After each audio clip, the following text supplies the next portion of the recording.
ఆషాఢ మాసం అనగానే చాలా మంది కేవలం నియమాలు పండుగలు మాత్రమే అనుకుంటారు. కానీ ఆధ్యాత్మికంగా ఈ మాసానికి ఒక ప్రత్యేకత ఉంది. ముఖ్యంగా ఆషాఢ మాసంలో వచ్చే శుక్రవారాలు మహాలక్ష్మీదేవి ఆరాధనకు అత్యంత ప్రశస్తమైనవి. రాబోయే శ్రావణ మాస వరలక్ష్మి వ్రతానికి ముందే లక్ష్మీదేవిని మన ఇంట్లోకి ఆహ్వానించడానికి, ఆర్థిక ఇబ్బందులను దూరం చేసుకోవడానికి ఆషాఢ శుక్రవారం ఒక చక్కటి అవకాశం.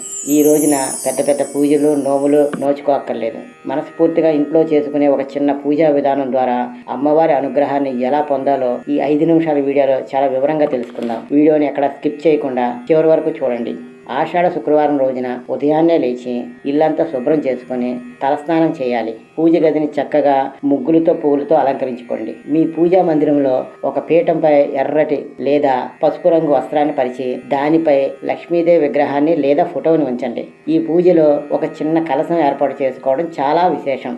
ఒక రాగి లేదా ఇత్తడి చెంబుకు పసుపు కుంకుమ రాసి అందులో నీరు పోసి కొద్దిగా కల్లుప్పు అంటే రాతి ఉప్పు, ఒక నాణెం పసుపు కుంకుమను వేయండి. పైన 5 మామిడాకులు ఉంచి ఒక కొబ్బరికాయను పెట్టండి. లక్ష్మీదేవి సముద్రం నుండి ఉద్భవించింది కాబట్టి ఉప్పు నీరు ఉన్న కలశాన్ని అమ్మవారి నివాసం ఉండే స్థానంగా భావిస్తారు.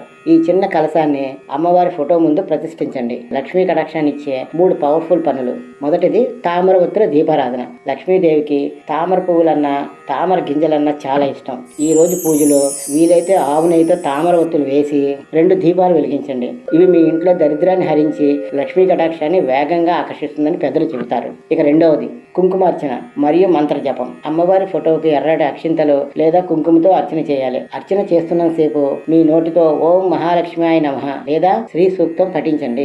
ఈ సమయంలో మనసులో వేరే ఆలోచన వైపు వెళ్లకుండా పూర్తిగా లక్ష్మీనామ స్మరణలోనే ఉండండి. ఇక మూడవది నైవేద్యం. అమ్మవారికి ఈ రోజున పాలు బెల్లంతో చేసిన పరమన్నం లేదా పాయాసం లేదా కనీసం కొద్దిగా పటికి బెల్లం అయిన నైవేద్యంగా సమర్పించండి. పూజ ముగిసిన తర్వాత ముత్తైదువులకు తాంబూలం ఇవ్వటం, చిన్నపిల్లలకు ప్రసాదం పంచడం వల్ల పుణ్యఫలం లభిస్తుంది. ఆషాఢ శుక్రవారం రోజున ఎంతో ఆడంబరంగా కాకపోయినా ఇలా భక్తి శ్రద్ధలతో చిన్న పూజ చేసుకున్నా చాలు.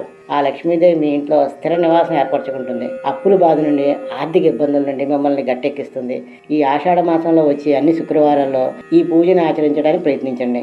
ఈ వీడియో మీకు నచ్చితే లైక్ చేసి మీ కుటుంబ సభ్యులకు షేర్ చేయండి. ఇలాంటి మరిన్ని ఆషాఢ మాస విశేషాల కోసం మన చాటింగ్ హబ్ ఛానల్ని ఇప్పుడే సబ్స్క్రైబ్ చేసుకోండి. అమ్మవారి ఆశీస్సులు మీ మా అందరిపై ఉండాలని కోరుకుంటూ ఓం మహాలక్ష్మ్యాయ నమః.